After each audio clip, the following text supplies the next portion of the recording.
नांदेडमध्ये पहाटेपासूनच चैतन्यनगर इथल्या महादेवाच्या मंदिरात दर्शनाकरता भक्तांची गर्दी आहे। या संदर्भात नांदेड शहरातील प्रसिद्ध असलेल्या चैतन्यनगर या महादेव मंदिरातून आढावा घेतला आपले प्रतिनिधी कमलाकर बिरादार यांनी।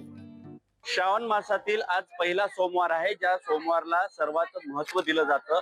आपण बघू शकतोय की महादेवाच्या दर्शनासाठी या रांगा लागलेल्या आहेत। नांदेडमधील चैतन्यनगर येथील हे महादेवाचं मंदिर आहे। या ठिकाणी या भक्तांच्या ज्या मोठ्या रांगा आपल्याला पाहायला मिळतात। पहिल्या पहाटेपासून या रांगा ज्या आहेत आपल्या महादेवाचं दर्शन घेण्यासाठी या ठिकाणी जमलेले आहेत। आपल्यासोबत काही भक्त आहेत, आपण त्यांच्याशी चर्चा करणार आहोत। आपल्यासोबत 26 वेळा ज्यांनी महादेवाचं दर्शन केलेलं आहे, ज्या ठिकाणी अमरनाथ यात्री म्हणून त्यांची ओळख नांदेड जिल्ह्याला झालेली आहे। भाऊ, काय सांगाल? याच महाशिवरात्री श्रावण मासातला पहिला सोमवार आहे। सर्वप्रथम मी लोकशाही चॅनलच्या दर्शकांना श्रावण महिन्याच्या पहिल्या सोमवारच्या शुभेच्छा व्यक्त करतो।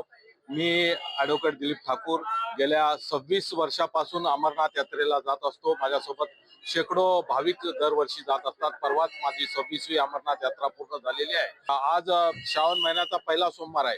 नांदेड शहरात अनेक ठिकाणी शिव मंदिर आहे। हे इथलं शिव मंदिर चैतन्यनगरचं जागृत शिव मंदिर म्हणून ओळखलं जातं। या प्रत्येक शिव मंदिरात आज मोठ्या प्रमाणात अन्नदान केलं जातं, भंडारा केला जातं।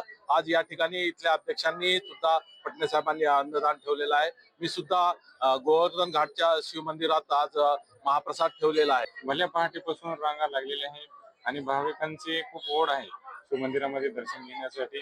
तरी त्याप्रमाणे आज महाप्रसाद म्हणजे दर सोमवारी महाप्रसादाचं पण आयोजन केलेलं आहे। बरेच भक्त लोक दर्शन घेण्यासाठी येतात।